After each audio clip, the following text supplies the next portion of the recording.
Morning students. आज हम लोग मिडाइवल पीरियड पढ़ेंगे क्लास 7 का। ठीक है स्टूडेंट्स, मिडाइवल पीरियड का मतलब क्या हुआ, ये हिस्ट्री का टॉपिक्स है। पूरे हिस्ट्री को आप देखिएगा तो 3 पार्ट में डिवाइड किया गया है, ancient, medieval and modern. Ancient, medieval and modern. Modern मतलब होता है जो आजकल का हिस्ट्री है, ठीक। मिडाइवल मीन्स बीच का हिस्ट्री और एंशिएंट मीन्स सबसे पुराना history.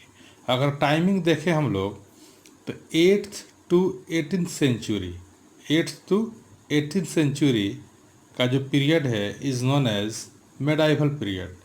The period from the 8th to 18th century is known as medieval period.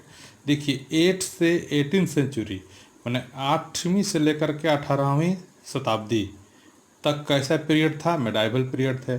अब यहीं से आप बता सकते हैं कि एंशिएंट क्या होगा। तो देखिए 8th सेंचुरी के पहले का पीरियड क्या होगा, एंशिएंट पीरियड, और 18th सेंचुरी के बाद का पीरियड क्या होगा, मॉडर्न पीरियड। तो यहीं से तीनों पीरियड मालूम हो गया। फिर एक बार एंशिएंट हिस्ट्री का पीरियड क्या होगा, तब before 8th century, 8th century के पहले। Medieval period 8th to 18th century and modern period 18th century के बाद का पीरियड। क्लियर है स्टूडेंट्स।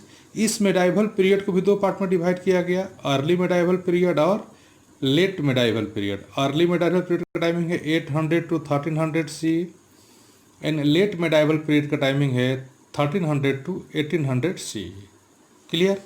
अब हम लोग को जानना ये तो हो गया कि पीरियड ऑफ हिस्ट्री, हिस्ट्री का टाइमिंग कैसे डिवाइड किया गया है। अब देखना है मेजर पॉलिटिकल डेवलपमेंट्स, क्या क्या मुख्य रूप से पॉलिटिकल डेवलपमेंट्स क्या क्या हुआ।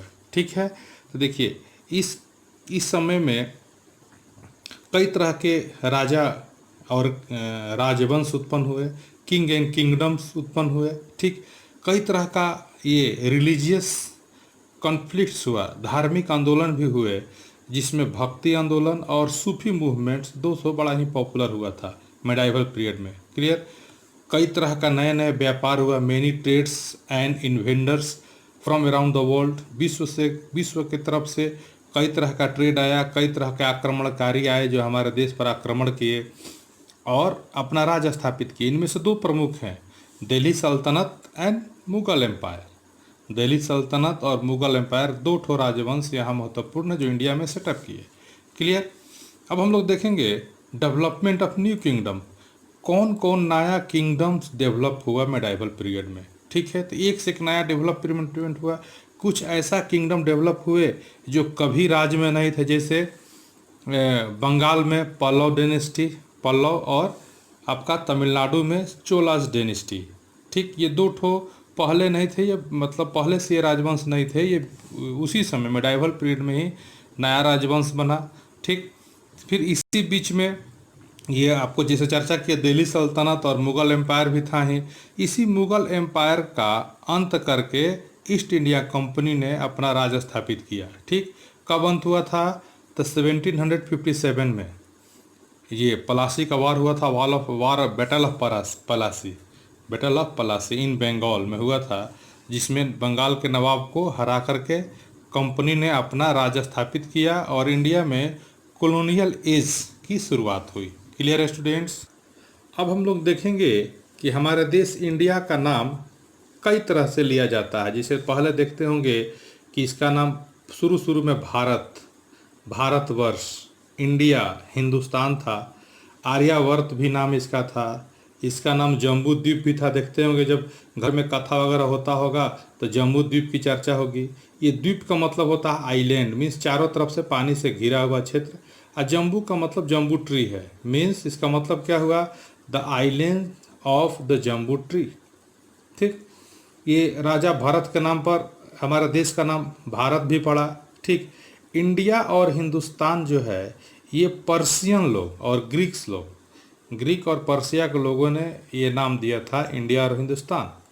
ठीक, ग्रीक इसको इंडियोस कह रहे थे। देखिए इसमें मेन इसको हिंदुस्तान कहने के पीछे यह कारण था कि जो सिंधु नदी थी वहाँ आपको पर्शियन में या ग्रीक्स में स को ह पढ़ा जाता है। स को क्या पढ़ते हैं, ह। तो सिंधु नदी को लोगों ने क्या किया, हिंदू नदी। सिंधु को क्या बोला, हिंदू। और इस देश को बोला हिंदुस्तान। ठीक, हिंदुस्तान का मतलब हुआ land of the Hindus. Clear, यहाँ तक कोई दिक्कत नहीं। तब बाद में अब देखिएगा कि ये मुगल एम्पायर आया। ठीक, देखिए the name of India did not include the southern part. अब इंडिया जो उस समय चर्चा हो रहा था, हमारा दक्षिण का भाग साउदर्न पार्ट कौन होता है? तो यहाँ जो विंध्यन माउंटेन था, जो कि है आपका ये मध्य प्रदेश और महाराष्ट्र में है विंध्यन माउंटेन, उसके दक्षिण में साउथ में जो पार्ट है उसको तो साउदर्न इंडियन कहते हैं। तो उस समय इंडिया के अंतर्गत ये साउदर्न पार्ट शामिल नहीं था, लेकिन बाद में जो सेकुलर इंडिया बना, ठीक, उसमें ये पूरा इंडिया मीन्स ये 21st सेंचुरी में पूरा India means south north east west चारों इंडिया को मिला करके बनाया गया।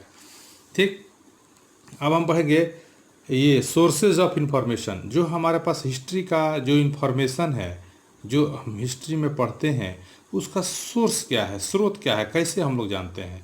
तो स्टूडेंट आप लोग जानते हैं कि शुरू एंशियंट इंडिया में क्या था कि कोई लिखने का ज्ञान नहीं था, लोग लिख नहीं पाता था। ठीक, तो जब हमारा हिस्ट्री में रिटेन एविडेंस नहीं होता था, उसको प्री हिस्टोरिक एज कहते हैं।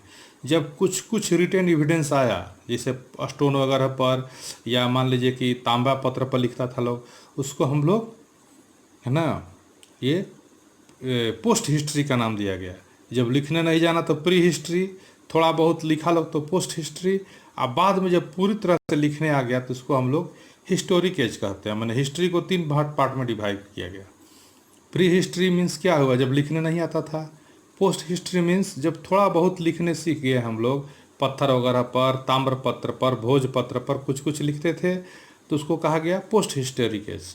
और जब पूरी तरह से लिखने आ गया तो हो गया हिस्टोरिक एज। क्लियर है स्टूडेंट्स? तो इंडस वैली सिविलाइजेशन का नाम आप लोगों ने सुना होगा। उस समय 2 नगर था, हड़प्पा एंड मोहनजोदड़ो। ठीक, वहाँ पर खुदाई करके जो आर्कियोलॉजिकल सोर्स है, मीन्स कि मिट्टी को हटाया गया, उसमें देखा गया कि कई लेवल में यहाँ नगर बसा हुआ था। तो जो वहाँ से सामान मिला, ठीक, इसे जो बर्तन मिला, नगर मिला, जो आपका कई तरह का ये बर्तन मिला, ठीक, बोन्स मिले, हड्डियाँ मिला, आदमी और जानवर का हड्डी एक साथ मिला। ठीक, इस सब से कई तरह का अनुमान लगाया गया और उसी आधार पर उस समय का सोशल कल्चरल और ये जो हमारा ये इकोनॉमिक लाइफ था उसके बारे में पता चला। ठीक है, मिडाइवल पीरियड में क्या हुआ कि पेपर का आविष्कार हो चुका था और लोग लिखने सीख गए थे। ठीक है, तो उस एज का हिस्ट्री थोड़ा ज़्यादा जानकारी हम लोग को मिलता है और प्लस आर्कियोलॉजिकल सोर्स भी है, दोनों मिला करके मिडाइवल हिस्ट्री का बहुत अच्छा जानकारी हम लोग को मिलता है। ठीक, तभी आपको बताया कि लिखने का ज्ञान हो गया था। तो लिटरेरी सोर्स मीन्स कि जो लिटरेचर है उसके द्वारा हम लोग को हिस्ट्री में क्या क्या जानकारी मिलती है। तो उस समय का जो मेन ग्रंथ था, एक था राजतरंगिणी, रिटन बाई कल्हन ने जो राजतरंगिणी लिखा था, उससे बहुत अच्छा हिस्टोरिक माने जानकारी मिलती है हम लोग को। ठीक, फिर ये कश्मीर के राजा के बारे में बहुत अच्छी जानकारी मिलती है राजतरंगिणी से। फिर देखिए most of the literary sources are court chronicles, means कि जितना हिस्टोरिक आपका लिटरेचर मिलता है, court chronicles mean including records and archives, means कि यह एक तरह का राजा का रिकॉर्ड होता था, राजा लोग के देख रेख में यह रिकॉर्ड लिखा जाता था। ठीक है, प्लस कुछ सोर्स जो है ऑटोबायोग्राफीज, मीन्स अपना आत्मकथा जो कहते हैं अपने से लिखते हैं। बायोग्राफीज मीन्स कि जो दूसरे लोग किसी के बारे में लिखते हैं, डिटेल्स आगे हम लोग दोनों का पढ़ेंगे। फिर ट्रेवलॉग्स मीन्स कि जो यात्रा करने आए थे, अपना यात्रा वृत्तांत लोग लिखे। ये सब साहित्य जो था, लिटरेचर था, इस सब से हमको यहाँ के हिस्ट्री के बारे में जानकारी मिलती है। देखिए कोर्ट क्रॉनिकल्स, ठीक, जैसे कोर्ट पोएट मीन्स दरबारी कवि जो राजा के दरबार में रहते थे। Historians we are paid to write the history of their patrons, means कि अपने आश्रयदाता जो राजा के दरबार में रहते थे, उनको उस राजा का हिस्ट्री लिखने के लिए पैसा दिया जाता था। तो जाहिर है कि जो पैसा लेकर के लिखेगा वो तो राजा के अनुसार ही लिखेगा और राजा के बारे में बढ़ा चढ़ा कर की बातें करेगा। ठीक, इसलिए ऐसे ग्रंथों को ऑथेंटिक नहीं माना गया। ठीक है स्टूडेंट्स? ठीक, अब आगे देखिए, since the court poets and the historians are commissioned, means कि कोर्ट पोएट्स एंड हिस्टोरियंस जो राजा लोग रहते थे कमीशन थे, मीन्स उनको पैसा मिलता था, पेमेंट मिलता था उसको कवर के लिए, इसलिए उन लोग को एक्यूरेसी उस पर नहीं था और कुछ डाउट था उन लोग के रिकॉर्ड पर। ठीक, फिर आगे देखिए, आगे है आर्किवल रिकॉर्ड्स। देखिए, though not much has been written about the common people, these recorded quotes chronicles gives an insight on the administrative process, military campaign and strategy of the। कहने का मतलब कि उस समय का जो ये लोग कमीशन पोएट थे, हिस्टोरिक राइटर थे, ये लोग पैसा लेकर लिखता था, तो ये लोग कॉमन पीपल के बारे में नहीं लिखता था। वो लोग राजा का बढ़ा चढ़ा कर बड़ाई करता था और उस समय की मिलिट्री व्यवस्था कैसे थी, आर्थिक व्यवस्था कैसी थी, इकोनॉमिक, सोशल, कल्चरल सबकी चर्चा करता था, लेकिन जनरल पब्लिक की बात उसमें नहीं होती थी। इसी में एक मिनहाज ए सिराज, जिन्होंने तबाकत ए नासिरी बुक लिखा था। ठीक, सुल्तान नासिरुद्दीन के ऊपर लिखा था उन्होंने। ठीक, वो दिल्ली सल्तनत के थे। ठीक, उसी में आगे है इन्हीं की जो बुक है, इसके बारे में मोहम्मद गजनी के बारे में पर्याप्त जानकारी मिलती है। उसी तरह से अमीर खुसरो ने, है ना, खजानुल फुतुह एंड जियाउद्दीन बर्नी ने तारीख़ फिरोज शाही लिखी थी, जो फिरोज शाह के बारे में जानकारी मिलती है। उसी में आगे क्रम में देखिएगा, बुक जो था अबुल फजल ने आईने अकबरी एन अकबरनामा लिखा। ठीक, उससे अकबर के बारे में जानकारी मिलती है। ठीक है, by written Barani and the एक आगे था पदशाहनामा। ठीक, and the Alamgirnama describe the rules of the Shah Jahan Aurangzeb. Padshahnama में, है ना, आपका शाहजहां का, है ना, आलमगीरनामा में, है ना, ये औरंगजेब, ये सब का रोल का, मैंने ये सब बुक जो था, जो लिखा लोग था, इससे विभिन्न उस समय के जो राजा था उनके बारे में जानकारी मिलती है।